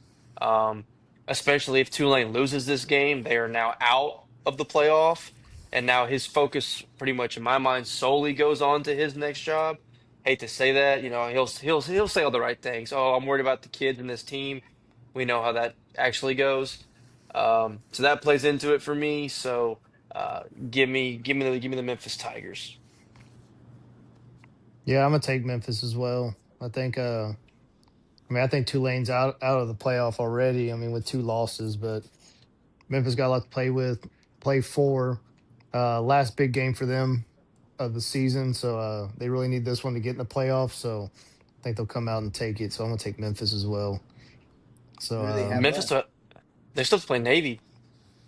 Uh, yeah, but I don't know. Kind of torn on Navy right now. Yeah, I rough know they loss only last have week, like, but yeah. yeah, tough loss, but we'll see. Well, let's go down to South Carolina, which was a previously uh, big time scheduled game.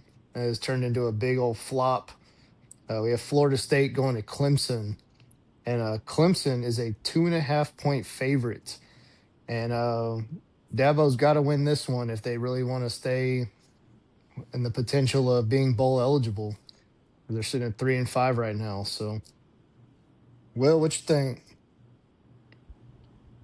Cover your eyes and don't watch this football game. Yeah. No one is tuning into this outside of if you're a fan of either of these teams. I mean, just two nightmare scenarios for both head coaches, both. I mean, Florida State didn't have the preseason hype that Clemson did, but by God, after the first week, did they? And to fall this far, oh yikes. Clemson's got to win one of these. They still have talent around. I mean, I don't know at what point do some of these guys not stop playing and just, save for their draft stock. Florida State's in a tailspin. Yeah, they won at home against Wake Forest. That does nothing for me. So yeah, I'll still take Clemson, but nobody waste your time. No. Mm. Lucas? Dude, this might be the hardest week to pick. Um, yeah, I want to say Florida State, um, just literally because of what you were saying. I think a lot of the guys that are the NFL draft picks, I think they're checked out, man. They Um, might be. and Florida State, like you said, they steamrolled Wake Forest, but they also lost to Stanford. That's give me Florida State just to go opposite. Um, Again, it's probably a coin flip for two bad football teams at this point. Yeah, Flo- I'll take yeah, Florida State. I don't want to. I don't want to influence Brian here. Florida State not won a road game this year. Yeah, Clemson also not very good, so does that really yeah. matter? Clemson But lost at home to Syracuse.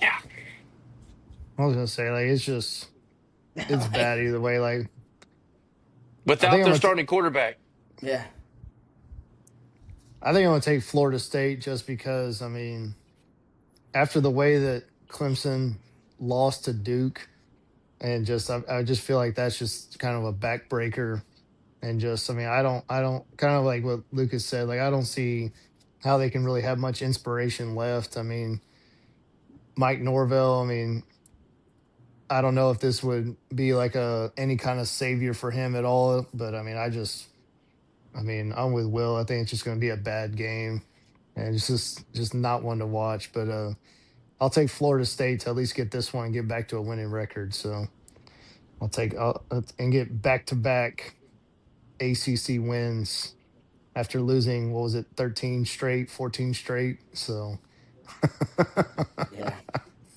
not great, but well, let's roll over to Iowa. We got Oregon traveling to the Hawkeyes, where Oregon is a 5.5 point favorite. So, Lucas, what you think? The weather's going to be rough. I looked it up before the podcast started, and so I think that plays into Iowa's hands. Uh, Iowa's a tough place to play, man. They tough play. out. Yeah, it's a sneaky tough spot for Oregon, but I think Oregon does just enough. I think they're just too talented on both sides of the football, and I think they do win. The play I like is the over. Even if the conditions aren't great, I like the over. Um, I think both teams will find a way to score some points, but gimme Oregon to go on the road and win in a close game. For sure. Well, Yeah, I think a lot of people are gonna bet the over, and a lot of people are probably gonna take Iowa at the 5.5. And really can't argue against either one of those. I can't pick against Oregon here. I did say a while ago that I think Oregon might lose another game. Maybe it's this one. They still have to play they still have to play at Washington. USC comes to town. Even though Minnesota got embarrassed last week, PJ Fleck and them can trip some people up. They've done it year after year at Minnesota. This is not an easy game. Why I say I think Oregon might lose another one is because this is back to back to back tough one. So I think they'd be more likely to drop against USC or Washington than in this spot. But I'm with you. I think it's a close game. Even if the over hits, it's probably not a pretty game. Mm-mm. It's probably still ugly. But I can't get behind Iowa actually winning this football game. Yeah, that's kind of what I'm thinking too. I mean, as ugly as it might be, I mean, I just feel like Oregon will still find a way. So who knows? It could end up being a classic 17-10 game, Iowa style game, and hit the under. So we'll see how it plays. But because I feel like if Iowa does want to win the game, like they can't get into a shootout. If they want to try to win, they're gonna have to control the ball. But yeah, I think Oregon will win it in a close one. So well, let's roll over to Missouri. We got Texas A&M for their third straight road game going to Missouri. A&M is a 6.5 point favorite currently. So Will, you can lead this one off. I mean, you'll already know I'm taking A&M. I can't at this point ever even remotely think against that. Don't love the line at 6.5. We're both coming off buys. They're starting a backup quarterback, first start freshman who started the year as the third string because Sam Horn also was in a battle with Prbula. He's out. He's been out for the year with an injury. Um, this is a worse line than Arkansas is different, but Arkansas it's the worst line than ever we went to Arkansas. So and the conditions there always close games, talented offense. I know the defense here is why it's closer, but I don't love the line, but we are the better team. I think we will scheme up defensively.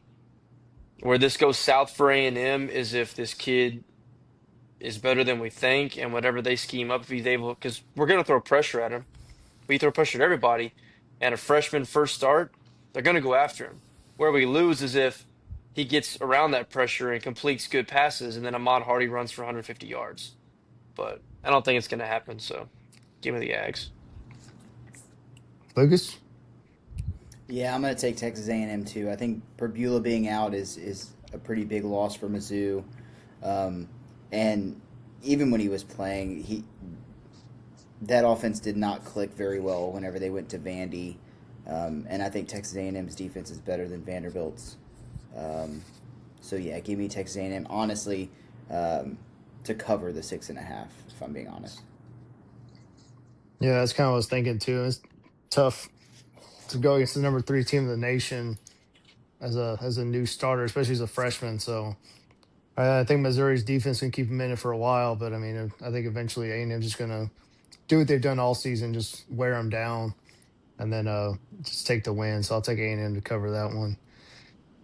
So let's go to college game day. We got BYU undefeated traveling to Texas Tech. Texas Tech is currently a 10.5 point favorite at home. So Lucas, what you think? Give me Texas Tech by 20. Um, I don't think BYU again. They snuck by a win against Utah. If you go look at their schedule, it's not the most daunting schedule. I think Texas Tech is probably on paper with Utah the most talented team and roster in the Big 12. Um, I think Texas Tech rolls this and covers the 10.5 relatively easily. Um, all the true Mormons, if you want to come at me on TikTok, come on. Um, but yeah, I think Texas Tech takes this pretty easily. Well, I'll echo that sentiment 100%. And this is where BYU gets their first loss. Like I said earlier, whenever the line moved to 10.5 for the Utah Cincinnati game, I said this tells me Utah is going to win by 3 touchdowns.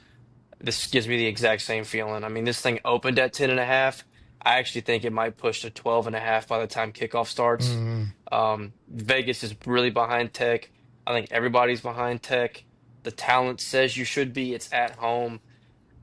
BYU's in a very tough spot. I just think they probably lose pretty bad here. yep. Yeah, I'm gonna take Tech as well. I mean, it's part of why I picked them as my Big 12 champion. I mean, they put all the NIL money. They've been playing well. I think the quarterback's finally back to being healthy, which I think is going to M- help them a Morton's lot. back. Yeah, so Morton's back, and I think he's finally back to 100%. So I think that's going to help a lot as well. And so I think Yeah, I think Tech's going to come out ready to roll and make a statement, especially with game day coming to town. They're really going to show that they're legit. So yeah, I could see them definitely winning this one big. So I'll take Tech as well. But can't wait for BYU to win this one and all the Mormons come after us again. So, Yep. but on the other side, when we picked Utah to beat Tech, all the Tech fans came at us hard as well. So it's a Yeah, lose lose for you us. get it Like, from both sides. so yeah, there's our We don't have five to worry about games. that. Oh no, y'all got anything else? That's it. It's All gonna be right. fun. It's gonna be Oh fun. yeah, we're Real rolling. season starts now. The It the real rankings come out in 24 hours. Real season starts now. it's not going to be that Yep. fun. Yeah. I'm having a lot of fun. I'm sure you Yeah. are. I'm having the most. Hey, you know what? Both of you guys have been in this position. In my lifetime, I have. I would say in my fandom I haven't, but even in my lifetime they've never been this good. So yeah, I'm soaking up because it may never happen again. I'm having fun. Yeah. Saturday's probably not going to go well for LSU. And let's just put it at that. You know what, Lucas? I hope you beat him.